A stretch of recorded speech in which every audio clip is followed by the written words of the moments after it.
தான் பூசிக்கிட்டு இருந்திருக்கோம். திடீர்னு நம்மளுக்குள்ள இறைவன் ஆட்கொள்கிறார் அப்படிங்கும் போது சில உண்மைகள் தெரிய வருகிறது அப்படிங்கும் போது நெத்தி நிறைய விபூதியை பூசணும்னு ஆசை வரும்.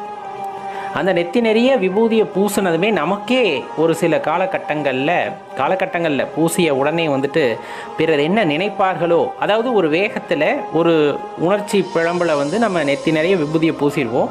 ஒரு பொதுவெளிக்கு போகும் பொழுது பிறர் என்ன நினைப்பார்களோ என்ற எண்ணம் அங்கு வருகிறது அப்படின்னா நம்ம இன்னும் பக்குவப்படலை அப்படின்னு அர்த்தம். கண்டிப்பாக நினைப்பார்கள், இல்லை என்றெல்லாம் சொல்லவில்லை. நினைப்பது மட்டுமல்லாமல் அதை வார்த்தைகளாகவும் ஒரு கணைகளாக மாற்றி தொடுப்பார்கள், அதிலும் எந்த சந்தேகமும் இல்லை. ஆனால் அந்த கணைகளை எதிர்த்து நிற்கக்கூடிய திராணி அப்படிங்கிறது எப்போ வரும் அப்படின்னா, இது எனக்காக நான் பண்ணவில்லை, இது நெற்றியில் விபூதி அணிந்தது எனக்காக பண்ணவில்லை, இறைவனிட்ட கட்டளையை நான் உணர்ந்து கொண்டேன், அதற்காக இந்த உலகத்தின் முடிவு என்ன என்பதை உணர்ந்து கொண்டதன் காரணமாக இந்த மனித வாழ்க்கையின் முடிவு எப்படி இருக்கும்